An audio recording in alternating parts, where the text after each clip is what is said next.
दोस्तों, मैं हूं मलिक फरीदी और आप देख रहे हैं खबर एक्सप्रेस न्यूज। रविवार 17 सितंबर मुंबई के नजमबाग से बोरा कम्युनिटी ने एक अनोखी पहल करते हुए एक खेल की शुरुआत की, जिसका नाम था जस्तजुए खजाना द कार ट्रेजर हंट। सुबह 7 बजे से शुरू हुए इस मजेदार खेल में न केवल नौजवानों ने टीम बनाकर हिस्सा लिया, बल्कि 70 से 80 साल के बुजुर्गों ने भी हिस्सा लिया।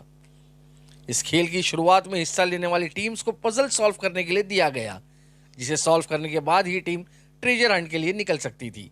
और इस पजल्स को सॉल्व करने के लिए सभी टीम ने अपना पूरा एफर्ट लगाया और पजल सॉल्व करके निकल पड़े ट्रेजर हंट के लिए। और साथ ही साथ इस खेल में हिस्सा लेने वाली टीम्स को ये टास्क दिया गया था कि वो ट्रेजर ढूंढने जहाँ भी जाएं, वहाँ लोगों से बात करते हुए ड्रग्स के खिलाफ अवेयरनेस भी फैलाएं। इस खेल में हिस्सा लेने वाली टीम्स के लोगों ने टीम वाइज फैंसी ड्रेस भी पहने थे, और जिन कार में इन लोगों को मुंबई में ट्रैवल किया, वो कार पर एंटी ड्रग्स स्लोगन के बैनर भी थे। बेस्ट फैंसी ड्रेस को पुरस्कार से सम्मानित किया गया। डिजिटल हम जा रहे हैं, उतनी युवा गैजेट्स में इतना इन्वॉल्व होते जा रहे हैं कि उनको जीने का महत्व ही खत्म होता जा रहा है। तो आज मैं इनको बहुत बहुत बधाई देती हूँ कि आज इन्होंने नशा मुक्त भारत के लिए एक इन्होंने मुहिम छेड़ी है। और मैं जब हिंदुस्तान एकजुट होता है तो डेफिनेटली एक नया चमत्कार होगा, एक नई युवा पीढ़ी आएगी। और मैं सबको यही कहती हूँ कि ज़िंदगी बहुत अनमोल तोहफा है कुदरत का, इसे आप अपनी तरीके से जिए, लेकिन उस तरीके से जिए जो आप दूसरे के एक मिसाल बने। तो बहुत बहुत मुबारकबाद देती हूँ इन आयोजकों को जिन्होंने ये इतना अच्छा प्रोग्राम आयोजित किया है। मैम, अभी हमने बात की कि एक लड़कियों में भी ये क्रेज शुरू हो गया, तो हमने देखा कि कॉलेज में लड़कियां सिगरेट का इस्तेमाल करती हैं, अपने फ्रेंड सर्कल में जाकर वो भी ज्यादातर इस तरह के नशों को वापरती हैं। तो उस पर आप क्या कहेंगे, ये नवी पीढ़ियां जो है वो कॉलेज स्कूल से शुरू कर रही है? सर, क्या होता है कि जो पीयर प्रेशर होता है, चाहे स्कूल में हो, चाहे कॉलेज में हो, चाहे फ्रेंड सर्कल में हो, ये पहले तो एक शो होता है कि दिखाना है लोगों को हम कितने मॉडर्न हैं। उसके बाद में हम फिर इसको एक फैशन बना लेते हैं, फिर उसके बाद में फिर हम इसको एक हैबिट बना लेते हैं। लेकिन जब हम इस दौर से गुजर जाते हैं, जब हमें रिग्रेट होता है कि हमने क्या एक देखा देखी में कर लिया है, तब बहुत लेट हो जाता है, ज़िंदगी छूट जाती है। तो आई थिंक जो घर में जो हमारे फैमिली है, वहीं से इनको शुरुआत होनी चाहिए शिक्षा की, कि आप जो बाहर करते हैं और जो आप नहीं करना चाहते हैं, उससे आपको जागरूक हो, अपने घर से शुरुआत करनी पड़ेगी।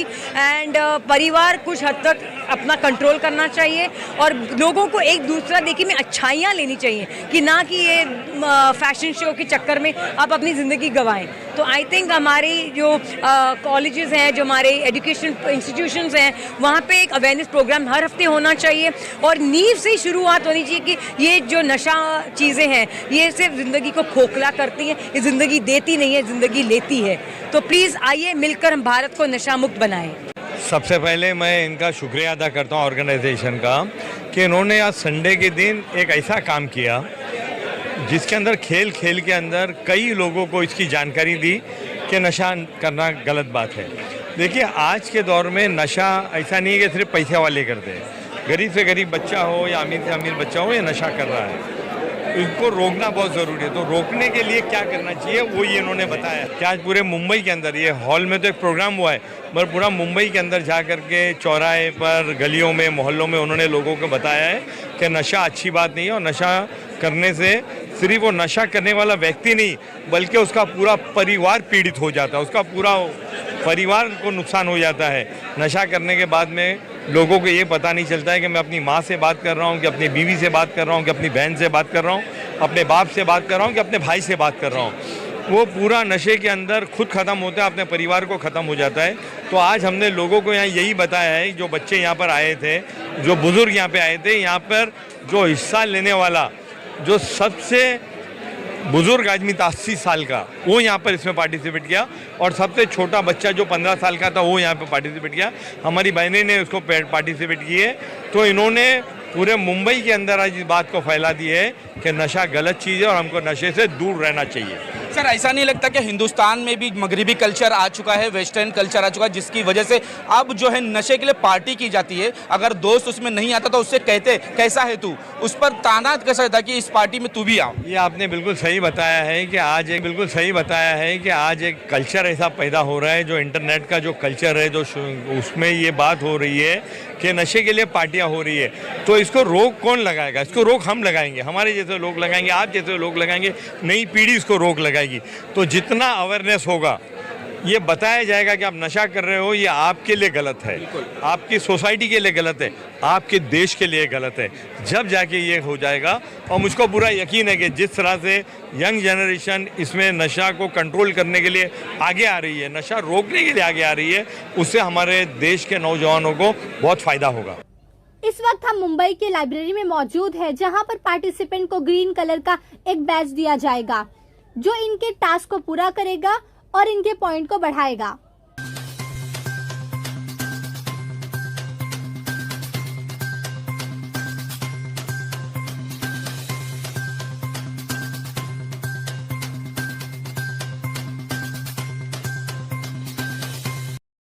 आज जो हमारा विजन था सैयदना साहब का, हिज़ुल सैयदना मुफद्दल सैफुद्दीन काका, के एक मैसेज जाए पूरी यंग पीढ़ी के लिए कि ये नशा बहुत गलत है, उसके लिए जो हमारा ऑर्गेनाइजेशन है यंगस्टर्स का, जो college going and school going students हैं कम्युनिटी के, उनका एक एसोसिएशन है, उन्होंने मिलकर ये काफ़ी मेहनत से ये प्रोग्राम को डिज़ाइन किया है कि फ़न एक्टिविटी के साथ जो मैसेज है उनका कि ये एंटी ड्रग्स, एंटी वेपिंग जो आजकल बहुत चला है, ई सिगरेट्स, खास करके ये यंगस्टर्स में, तो उनको रोके, उनको अवेयरनेस करने के लिए खास ये बनाया गया है।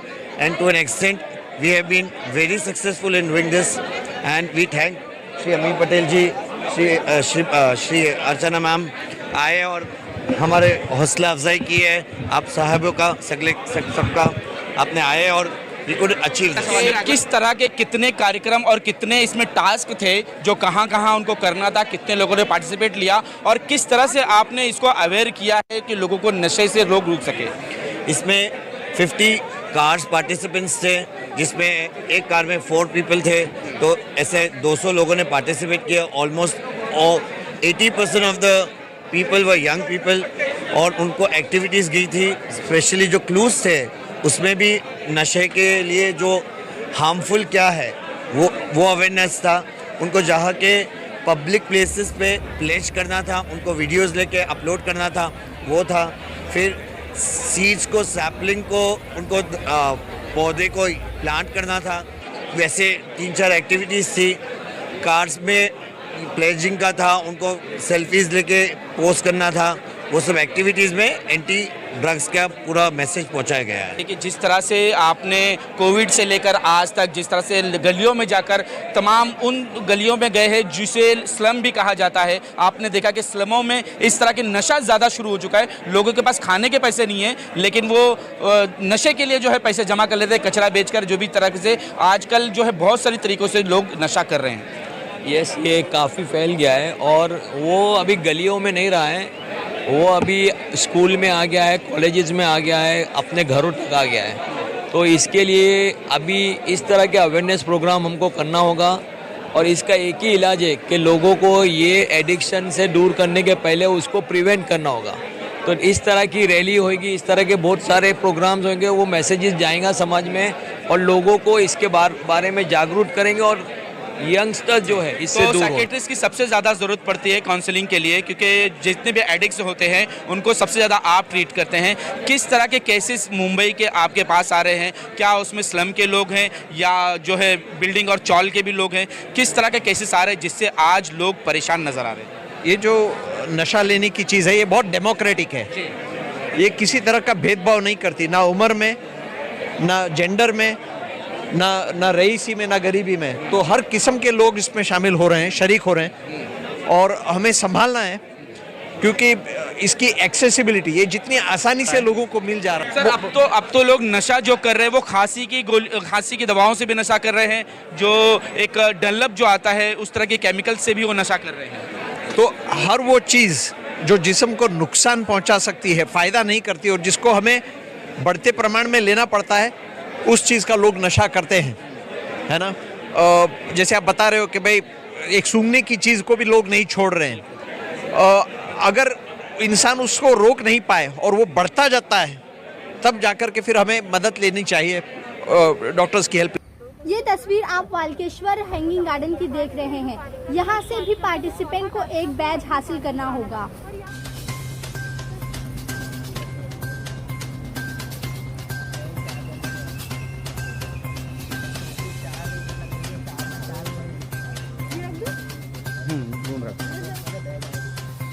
खेल के खात्मे पर सभी टीम्स नजमबाग वापस आई, जहां पर उनका स्वागत किया गया।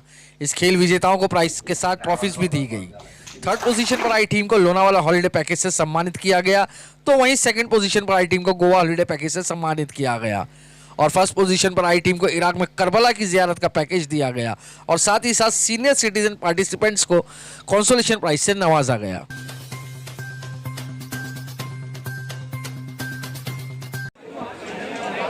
ज़ियारत का अगर किसी को करबला मोहल्ला की ज़ियारत नसीब हो जाए तो वो अपने आप को खुशनसीब समझता है। आज का जो टास्क मिला है उसमें विनर फर्स्ट प्राइज़ जीतने वाले हमारे लोग सामने हैं, जिन्हें पहला प्राइज़ मिला है करबला मोहल्ला की ज़ियारत करना, इमाम हुसैन की बारगाह में हाज़िरी देना। आइए इनसे जानते हैं कि किस तरह का टास्क इन्होंने पूरा किया है और किस तरह से इन्हें आज खुशी महसूस हो रही है कि इन्होंने फर्स्ट प्राइज़ लिया है और अब इन्हें करबला मोहल्ला की ज़ियारत करने का नसीब होगा। सर, सबसे पहले अपना नाम बताएं। जी, मेरा नाम अब्बास है, ये हमारे कप्तान है अली असगर भाई, ये यूसुफ भाई है और ये अब्देली भाई है। सर, कैसा लग रहा है कि आज आपने जो टास्क आपको मिला था उस टास्क को आपने पूरा किया और बहुत ही कम समय में बताया जा रहा है और अच्छे मार्क्स लेकर आया? सर, अच्छा लग रहा है। हमारे साथ एक्सपीरियंस वाले जो पहले भी उन्होंने पार्टिसिपेट किया था, उनकी काफ़ी गाइडेंस रही। We planned well, we drove well, अच्छे से प्लानिंग कर रहे थे, घाई नहीं कर रहे थे। जो भी रूल्स रेगुलेशंस थे वहाँ पॉइंट्स मिस नहीं किए हमने। सो दैट इज़ व्हाट सब ऐड होकर हमने वो फाइनली वी वन। आपके सामने एक यंग लोग भी थे जो आगे बढ़े, लेकिन 40 अबाव आप लोगों ने जो जिस तरह से ये टास्क को पूरा किया, कैसा लग रहा है कि इतनी मेहनत करनी पड़ी या अपना एक्सपीरियंस सिर्फ काम आया? मेहनत नहीं, इसमें खास प्लानिंग की ज़रूरत है। हम we were the last team जो हम लोग यहाँ से निकले।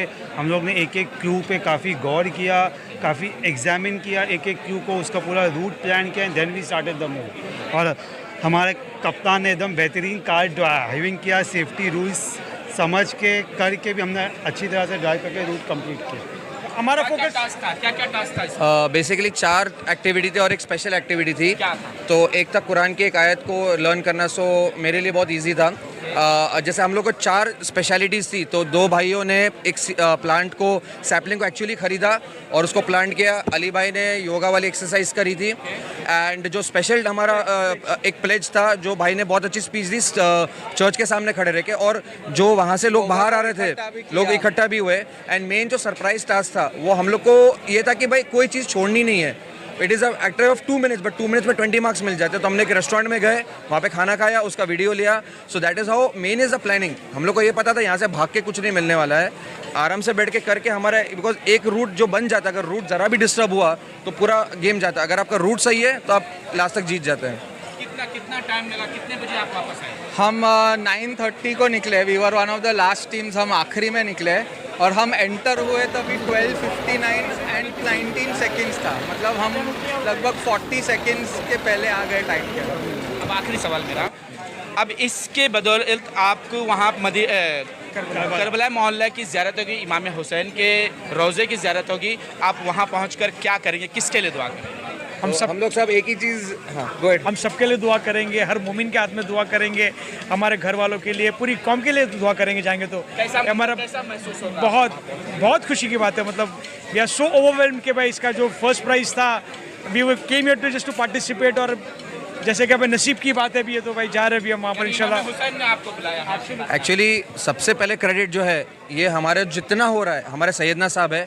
अगर वो ना हो तो ये कुछ भी नहीं हो सकता है। आज हमको इमाम हुसैन की भी ज़ियारत जो है, ये दुआ करते हैं तो वहाँ से बुलावा आता है, नहीं तो हमारी तो कोई ताकत नहीं है कि हम जीत के जा सके।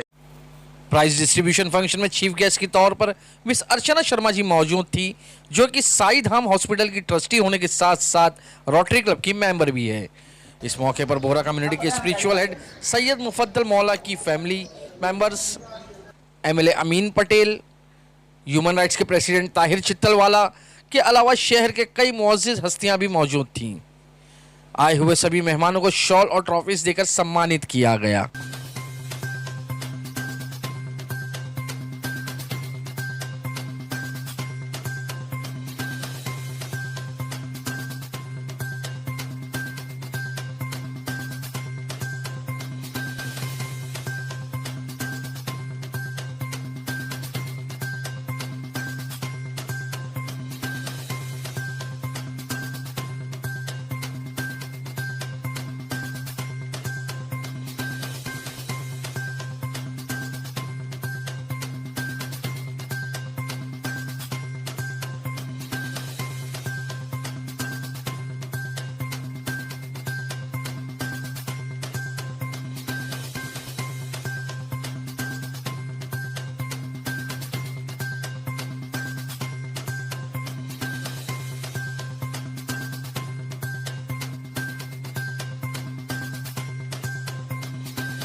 ये अपने आप में एक अनोखा कार्यक्रम था जिसमें खेल के साथ साथ लोगों में नशे की जागरूकता भी फैलाई गई और ये कार्यक्रम बड़ा ही सफल रहा। इस कार्यक्रम से अब मुझे और मेरी टीम को दीजिए इजाज़त और हर छोटी बड़ी खबरों के लिए हमारे साथ में बने रहें और देखते रहें खबरें एक्सप्रेस न्यूज़।